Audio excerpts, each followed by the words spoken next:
L'ère du client. Un hors-série BFM Business présenté par Frédéric Simotel.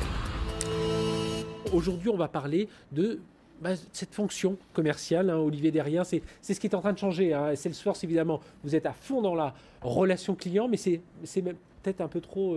Toutes ces révolutions numériques ont imposé un énorme changement dans les entreprises. C'est une opportunité jamais vue, jamais vécue de se rapprocher de ses clients.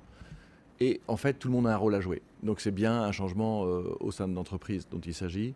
Tout le monde devient vendeur. On est en plein dans ce commercial augmenté. Collaboration, partage, mieux travailler ensemble, partager les informations, la vision 360 degrés des clients, voilà de ce dont il s'agit. Faire comprendre aux commerciaux leur rôle, leur nouveau rôle de chef d'orchestre. C'est aussi un changement de culture dans bien des entreprises pour appréhender ce travail en équipe qui avant était vécu différemment, était vu comme un travail assez individuel. Comment ça se transforme aujourd'hui ? En fait, c'est très intéressant parce que nous, on a deux types de clients.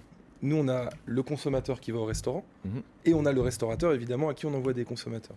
Et l'enjeu d'avoir une plateforme, si vous voulez, au cœur de toute cette mécanique et toute cet orchestre, finalement, c'est décisif pour nous. Allez, il y a 10-15 ans, ils étaient moins habitués à partager. Là, aujourd'hui, il faut partager les données, il faut partager... On est vraiment dans l'industrie et le fonctionnement du partage. C'est-à-dire qu'il y a une quinzaine d'années, comme vous le dites, le client était client du commercial. Il appartenait au commercial. C'est plus du tout le cas. Là, les barrières ont été totalement levées. C'est le client de l'entreprise.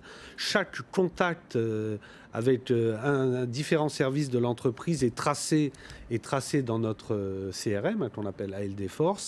On est vraiment dans le collaboratif également, et ce qui nous rend beaucoup plus fort sur la gestion et le développement de la relation client. Il n'y a pas un risque, Mathieu Bagur, de la fourchette, on est plus agile, et donc du coup, on est partagé, on le voit tous, on a 10 000 tâches à faire aujourd'hui. Donc comment on fait pour être c'est efficace ? évidemment des nouvelles tâches pour le commercial, mais il faut savoir que cette organisation permet par ailleurs d'économiser du temps sur d'autres tâches plus anciennes.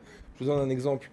Les chasseurs, donc les commerciaux qui vont prospecter des prospects, à l'époque, et il y a encore beaucoup d'entreprises où ça se passe comme ça, doivent se créer leur propre liste de prospection. Ça, c'est un truc assez classique. Je crée ma liste de prospection, donc je vais dans les pages jaunes ou je ne sais où, et donc je bouffe énormément de temps à faire ça. Enfin, les études là-dessus montrent que c'est quasiment 30% du temps. Donc je ne pitche pas, je ne vends pas, je prépare mes listes de prospection. Aujourd'hui, je donne l'exemple de notre société. Nous, on est relié évidemment avec notre maison mère TripAdvisor. Et TripAdvisor, chaque nuit, il y a une mise à jour des nouveaux restaurants qui se sont créés, qui sont automatiquement intégrés dans notre PRM finalement. Et le commercial n'a plus besoin de créer ses propres listes de prospection. Olivier Derrien, la conduite du changement ? La conduite du changement, c'est en fait une observation qui dit que la technologie est très importante, mais n'est pas tout. Il faut aider les gens à comprendre ce qu'on attend d'eux dans ce nouveau monde, en fait. Et donc, il faut former ces personnes avec des outils, d'ailleurs, de formation modernes, différents. Et bien souvent, dans les grandes entreprises, il s'agit de passer d'un point A à un point B.